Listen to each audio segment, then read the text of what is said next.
Hello. In this video, another Lesta tank, the Chatillon 25t Roland. It is the 4th clan reward tank for the Lesta server.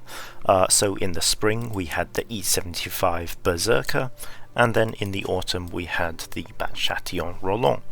And this is a light tank just like the Wargaming side's Avenir, but it does have different stats, hence this review.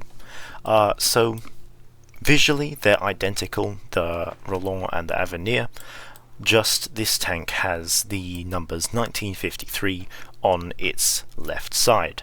And I'm not sure why the Wargaming one had it removed, because the Wargaming version was actually identical to this, since this tank was made before the two companies split off.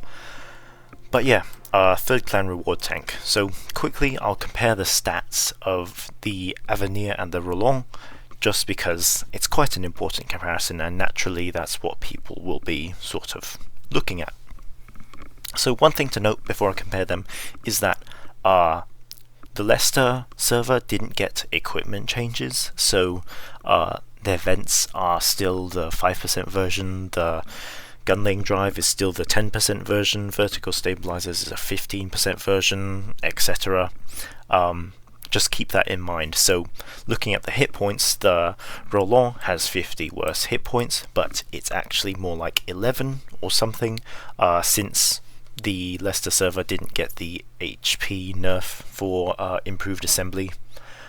Base aim time is slightly worse, and again this one will be noticeably worse because the Avenir will have that buffed gun laying drive it can use. But yeah, hardly any difference in terms of base aim time. Estimated aim time, the Roland is slightly better with 3.0 or 3.2, and the Avenir with 3.3, 3.5. This is quite noticeable, and that is because of the gun handling, but I'll get into that in a minute. So in terms of accuracy, 0.326 on the Roland is very nice, especially compared to the Avenir's quite bad 0.344. For a light tank, this is not good accuracy at all. It's not even average or mediocre, it's just bad. So it is quite nice to have this level of dispersion on the Lesta version. The gun handling is 0.1, 0.1, 0.14, which was the same as the Tier 10 Chatillon 25t, but on the Wargaming side that has since been nerfed. But on the Lesta one, this is the same as the Tier 10. In terms of the Avenir, it has the terrible heavy tank levels of gun handling of 0.2, 0.2, 0.14, which is by far one of the worst things on that tank, and it's definitely what makes it just the most awkward light tank to play in terms of its, well, how its gun feels compared to other light tanks. But yeah, you can see the massive difference. This is 0.1, 0.1, and this is 0.2, 0.2, which is literally double. In terms of aftershot dispersion, again, the Wargaming version is two times worse than the Lesta version. The Lesta version is actually extremely good. It's the best in the game for a non-burst damage tank. So tanks like the Leopard or the Helsing with burst damage have better, but this isn't that. This is just a regular autoloader, so having 2 is the best in game. The Avenir isn't particularly bad. 4 is just average for a tank. So, but it is something that is just so nice on the Lesta version, having that great aftershock dispersion. And the reason it's so nice is because the Lesta version has a 1.5 second intro clip, which is super quick. In tiers 9 through 10, there's only this tank which has this fast of an intro clip reload. Well, other than the AAT-60, but that's not relevant in this case as that's a tank destroyer. But the Avenir in comparison has 2.4 seconds, which is by no means bad, but compared to the Lesta tank with 1.5 seconds, it's just not comparable. The Lesta one just burst damage so quickly. And on top of this, its reload isn't even that terrible, 17.6 seconds base, that's without any provisions or equipment on, though that is noticeably worse than the Avenir, which does have quite a flexible reload for an autoloader.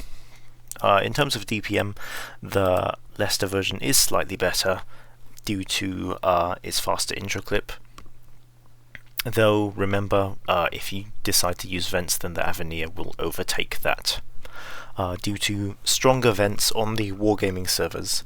In terms of penetration though, the Lesta version is slightly better by 4 to 5 millimeters on AP and APCR, but there's not too much in that. Shell velocity wise are both again very similar. Weight is slightly different. The Lesta version is heavier with a slightly stronger engine, making for worse overall acceleration rate, and you do feel this in battle. The wargaming one does accelerate noticeably quicker. Top speed wise, the wargaming version goes 62 and the Lesta version goes 65. On top of this, the Lesta version can use gear oil, so it can go up to 69 or 71 if you stack them together. So the Lesta version is definitely winning on top speed. In terms of reverse speed, 18 on the wargaming version is very bad for a light tank, and 20 on the Lesta version is still quite poor for a light tank, though again with gear oil you can get it up to the pretty good 24 kilometers per hour, which is quite nice. And that's something that's definitely better about the Lesta version. Traverse speed is also marginally better, though that's not super noticeable, and turret traverse speed is a lot better, and that is very noticeable. Turret traverse speed, reverse speed, and gun handling are three of the stats on the Avenir that make it just clunky and awkward to play, because other than gun handling, the reverse speed and turret traverse speed usually aren't looked at as super crazy important stats, but they just make the tank so much more flexible if they are good, and they aren't on the Avenir. 38.88 degrees of equipped turret traverse speed is just slow. It's really bad for a light tank, and you do notice that when you play the Avenir. Also, the reverse speed, slow for a light tank. It's really awkward and sort of... That's more the level of a medium tank, and even some heavy tanks have this fast reverse speed. And then of course the gun handling, which is just like a heavy tank. So those are the stats that make it sort of awkward to play. Other than this, there's a 10mm turret turret armor difference, but that's not really that big of a deal. This is a light tank.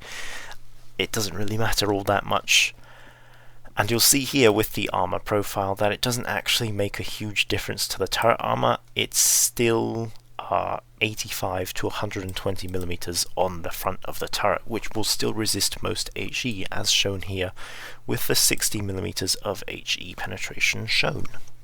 But against AP, it's just got the regular normal armor profile, which is weak. In terms of its side armor, it's 40 millimeters. It's just like the Avenir. In fact, everything about the armor profile except that lower front turret is identical to the Avenir. So no spaced armor on the sides of the hull, and just this bit is 40 millimeters, making it easy to HE if it is turned.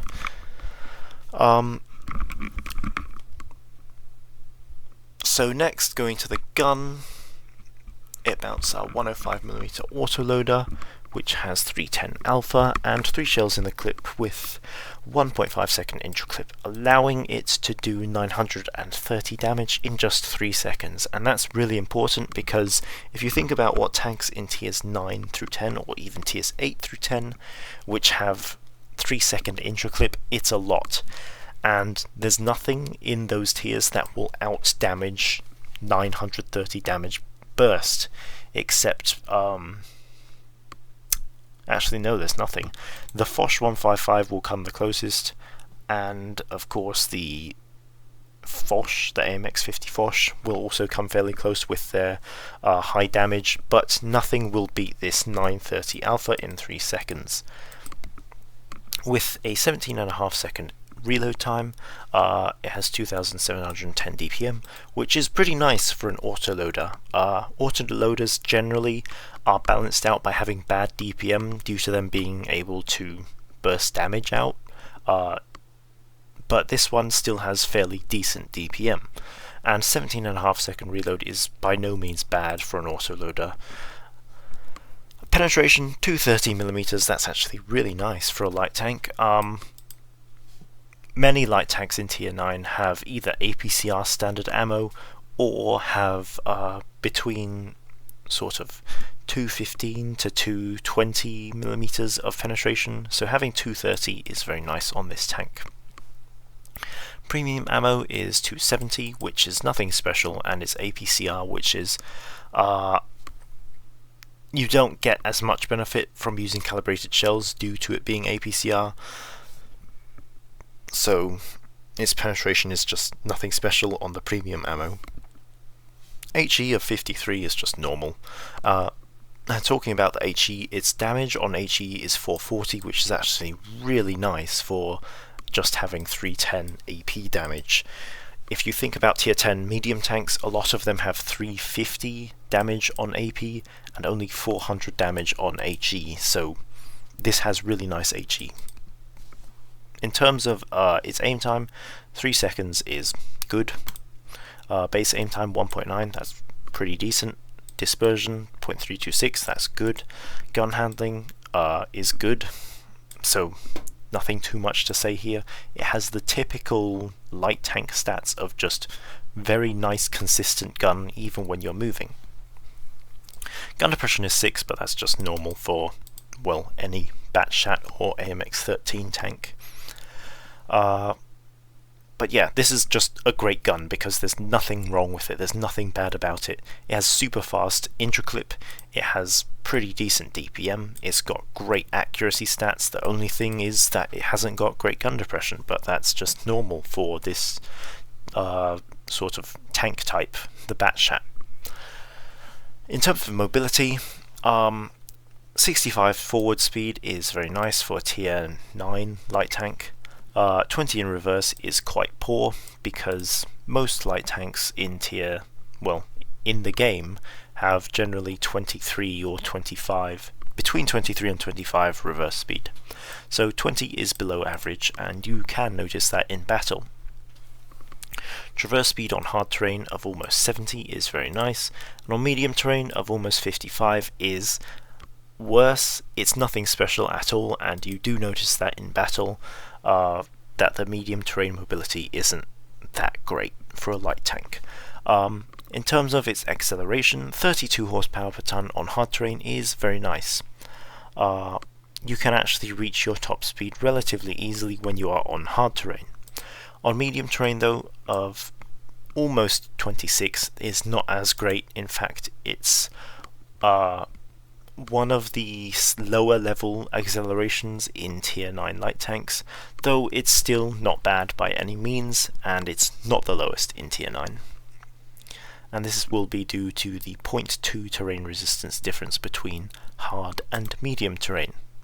So since this tank can use gear oil, I definitely recommend it, since it's very important for your reverse speed, since as mentioned 20 is not great, and getting up to the average reverse speed for a light tank of 24 is just very nice and useful to have. On top of this, it increases your acceleration on both terrain types, which will just let you use your high top speed, which is now 69, even easier, and will just allow you to reach that top speed. And 69 does make it the fastest tank between tiers 9 and 10, except for the WZ1321, which does have gear oil both on Lesta and on Wargaming. But yeah, that is it for the stats. Next I'll look at the equipment. So in terms of equipment, I'm using calibrated shells because this tank is an autoloader and because it bursts damage so quickly. Having the better DPM really isn't as important, and this tank doesn't lack accuracy or aim time or gun handling, unlike the Avenir on Wargaming side. So I've gone with calibrated shells because I feel it's more important to hit each one of those 3 shots accurately and reliably to deal the maximum amount of trading when you burst your damage out.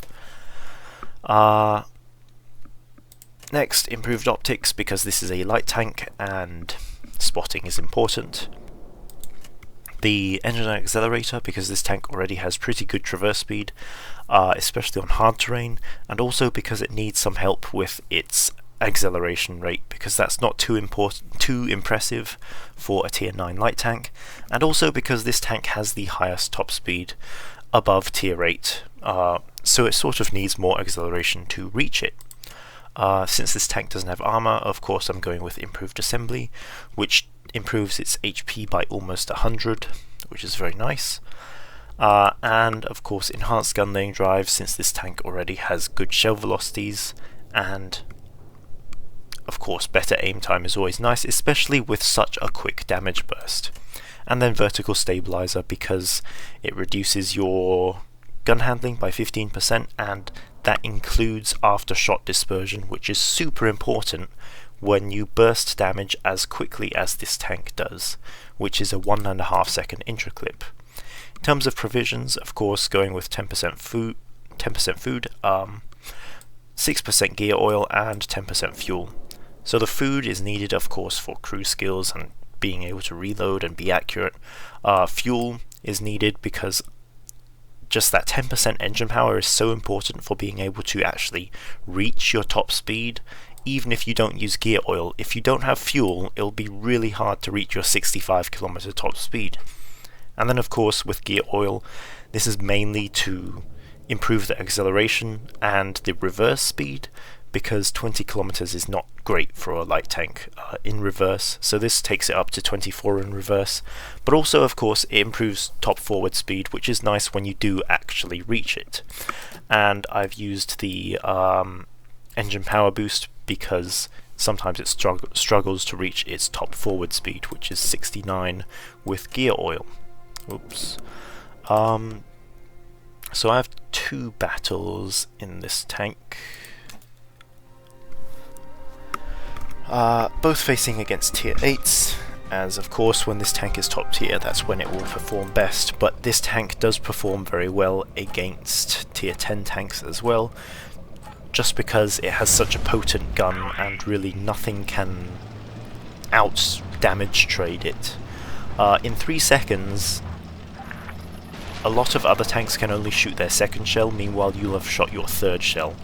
And no other tank in tiers 9 through 10 can deal 930 damage or more in 3 seconds. There's only this tank which can do that much damage that quickly. So here you can see I'm blind shooting the bush, and then you can hear a shell land close to me, so I assume that there is a tank destroyer sitting there. But I'm not sure if I've actually hit them or not, because I can't see the hit marks behind the bush.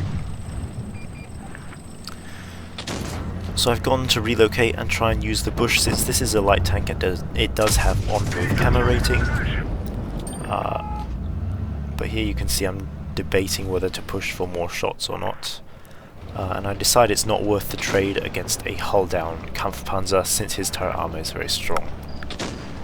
So basically this light tank, it just plays as a typical light tank, like the Batshat 25t at tier 10, but this one's just a lot more deadly. You don't have to use a special consumable to have fast intraclip, you don't have a slow intraclip when you're not using a consumable, so you can just be a lot more flexible with how you deal damage, how you trade, and sort of your gameplay. And there you can see an Object 704, and he had been damaged, meaning I hit some shots on him when I was blind firing.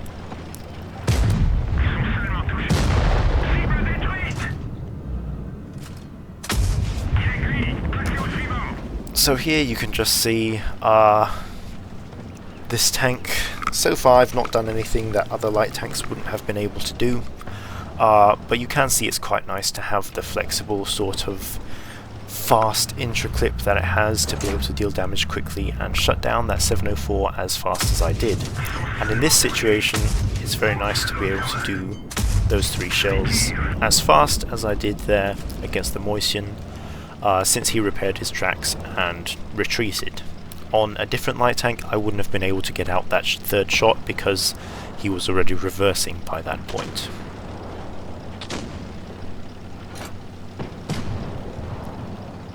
So here I decide to use the tank's good speed. You can see I'm going at 69 km/h and flank this IS-8.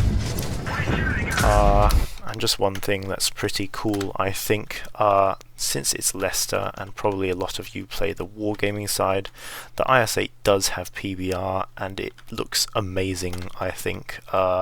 It's basically the World of Tanks PC model and it's got all these details and I think it looks wonderful. But yeah, that's the IS-8, and you can see I set him on fire, and that's something really nice you can do with autoloaders. If you just shoot the same spot 3 times and it's a module, you'll often damage it like I did there with the fire on the IS-8.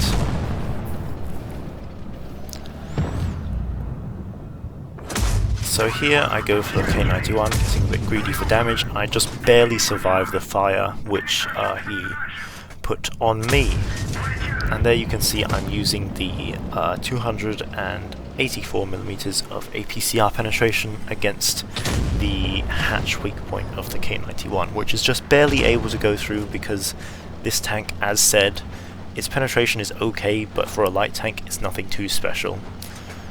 So it does sometimes struggle against heavily armoured tanks, and that's why you use calibrated shells. But here again, another fire against the T95, and shut down just like that.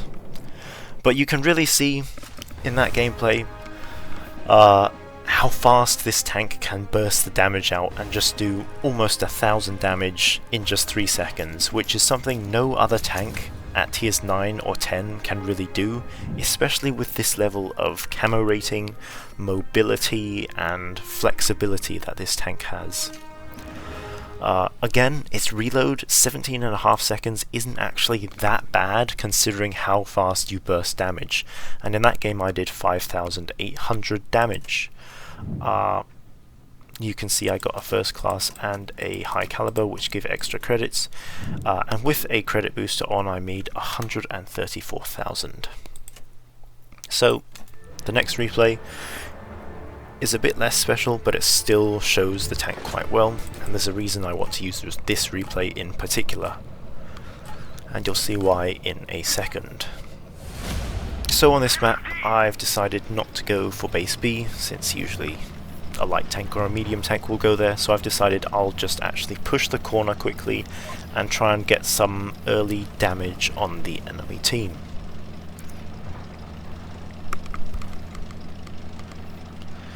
So here you can see how the tank isn't actually accelerating that fast.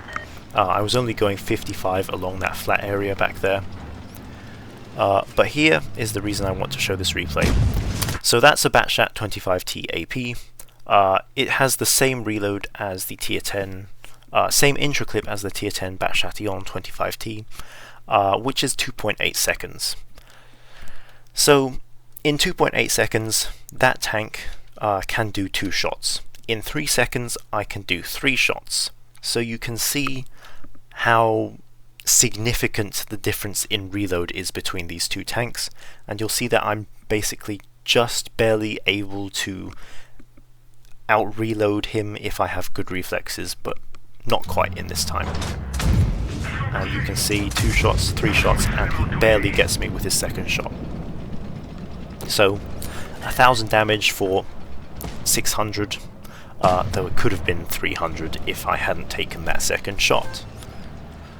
And here you can see I'm almost reloaded again, so the reload not a massive problem on this tank because it's still fairly quick. And that tank is a new event tank, M46 Blitz on Lesta. It's basically a bad fixer, but he's dead, so now we just have to try and push out on base A, basically. And I realise there's a shot on the E50, but unfortunately the RNG is bad and I hit the wall. So here I decide to reverse out to try and shoot the Progetto, and this is where you'll notice the Roland has very nice reverse speed compared to the Avenir. The Avenir going only 18 would have been really slow trying to reverse to get that Progetto. But this tank is fine because it goes 24 in reverse.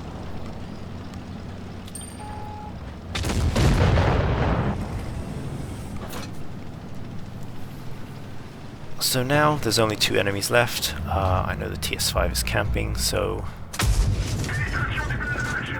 just farming basically. And there you can see how quickly this tank bursts its damage again.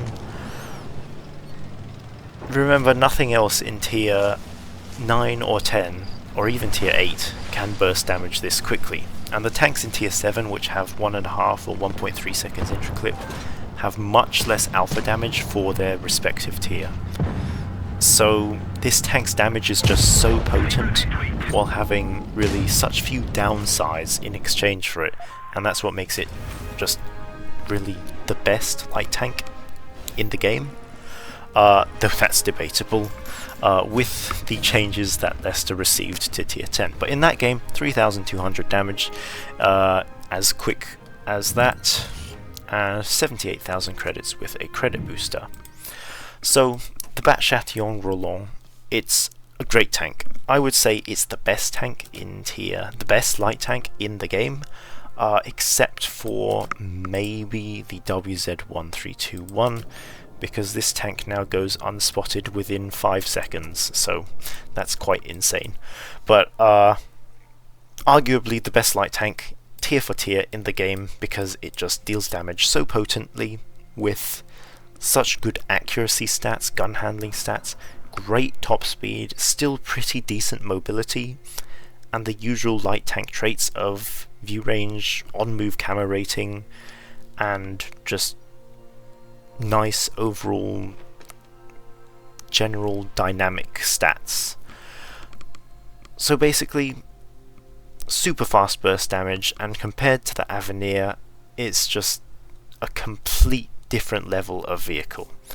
And really, that's why it's so strong and so dominant as a light tank, because it can out-trade everything, and it's just super fast and sneaky. But yeah, not really too much else to say about this tank. The Lesta Avenir Chatillon 25t Roland. The fourth clan reward tank, I don't know if it will come back, but if you do play Lesta and you haven't got this tank, definitely try to get it. Just like this E75 Berserker, it's another very strong clan reward tank. But yeah, that's the Roland. Thanks for watching.